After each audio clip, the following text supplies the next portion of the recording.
A U.S. strike on Iran's Bunji desalination plant is raising fears that critical water infrastructure could become a new flashpoint in the escalating conflict between Washington and Tehran. The attack has fueled concerns that Iran could now justify retaliatory strikes against water infrastructure, potentially putting essential civilian services across the region at greater risk. According to Iranian officials, the strike on the Bunji desalination plant left around 10,000 residents in nearby villages without access to drinking water after the facility was knocked offline. The destruction of the Bunji desalination plant has sparked fears that the conflict could expand into a broader battle over civilian infrastructure, with water facilities emerging as potential targets. Analysts are now debating whether attacks on critical water infrastructure could lower the threshold for further retaliation, raising concerns that millions of civilians could ultimately bear the consequences if the conflict escalates further. According to Iranian officials, a U.S. strike on the Bunji desalination plant in southeastern Iran left nearly 10,000 people without access to safe drinking water after the facility was damaged. Officials in Hormozgan province said the attack completely disrupted the water supply to 20 villages, triggering an emergency for thousands of residents dependent on the plant. Iranian authorities say around 10,000 residents are now facing a severe drinking water shortage as the desalination facility remains out of service following the reported strike. Iran claims that the desalination pumps at the Bonji facility in Jask County were directly targeted during the attack, causing extensive damage to the critical water infrastructure. Iranian officials further allege that the plant's main power transformer was destroyed in the strike, leaving the desalination system unable to resume normal operations. Tehran has strongly condemned the reported attack, with Iranian officials describing the strikes as crimes and terrorist attacks against civilians, while the United States has not publicly commented on these allegations.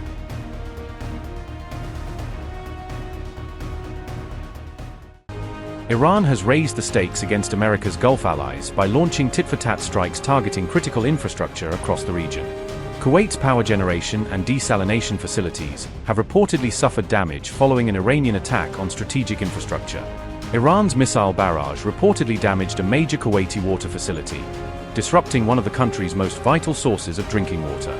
The attack dealt Kuwait a significant blow, as nearly 90% of the country's drinking water is produced through desalination.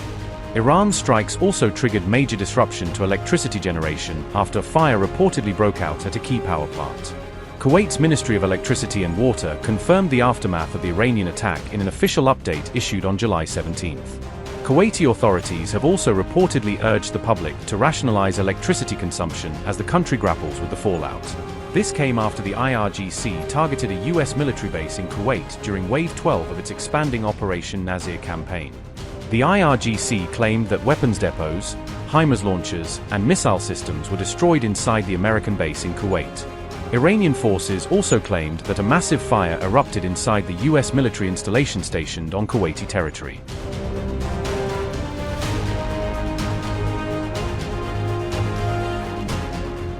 Bahrain, Oman, and Jordan are also bearing the growing impact of Iran's retaliatory campaign as the conflict spreads across the Gulf. In Oman, the IRGC claimed it destroyed a U.S. naval surveillance radar positioned at the Salma Plateau during the latest strikes. Reports also claimed that an American air surveillance radar deployed in Oman's Ghanim area was destroyed during the operation. In Jordan, Iran claimed to have destroyed U.S. fighter jets and aerial refueling aircraft stationed at an American military base.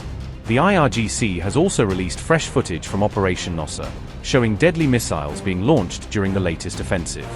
Fatah, Kibar-Shikan, and Zulfahar missiles were reportedly deployed during Iran's Waves 10 through 16 attacks across the Gulf. Meanwhile, Iran has issued another direct and ominous warning aimed squarely at US President Donald Trump. Iran has unveiled a new mural in Tehran depicting Donald Trump and Benjamin Netanyahu drowning in a sea of red. The mural, unveiled on July 16, carries a bold message warning that its targets will face the Iranian nation's revenge. The slogan appears in both Persian and English, according to reports by Tasnim news agency. Meanwhile, another billboard in Tehran displays the phrase "blood for blood" alongside images of Donald Trump and his family in coffins. The artwork features Trump, Melania Trump, and his 5 children against the backdrop of the White House. Installed in Tehran's Palestine Square, the display threatens revenge against Trump's family following recent US strikes on Iran. Another mural portrays the American president inside an open coffin beneath the words, "We kill Trump." Iranian state-linked media described the murals as symbolic messages amid the escalating confrontation between Tehran and Washington.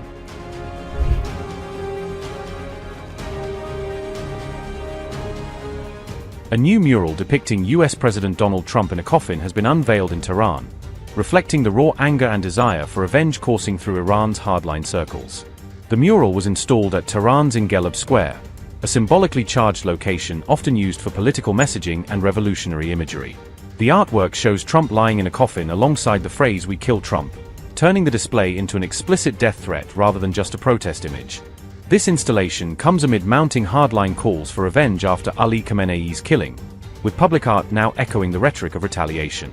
The mural follows days of escalating military confrontation between Tehran and Washington.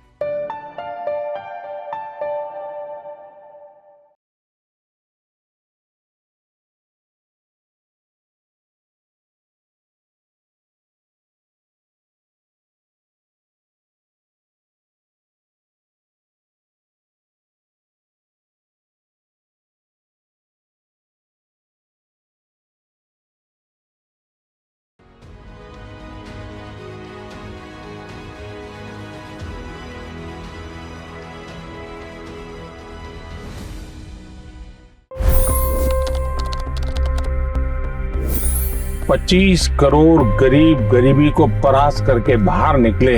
For the good of our nation, let's work together and let's truly make America great again. The fastest news breaks. Requested PM saying that look, you will have to speak to Putin and to Zelensky. The biggest news makers. The relationship with India is probably the most important bilateral relationship the U.S. will have for the rest of this century. The capital delivered quite an election result today. Expert analysis. The million-dollar question today is how to stop this dance of death. Ground reports. I'm standing at the crossroad of the Kumbh Mela. Behind me are more than 100 entry ghats. Long-form interviews. Exclusionary politics is reflected in Manipur case as well. You don't bother because this is a small state. Have you ever wondered what happens when a banking dynasty meets tides of world history, intrigue, and a dash of myth? Why exactly did the US topple the Sheikh Hasina government? HT videos. We don't just break news, we break it down.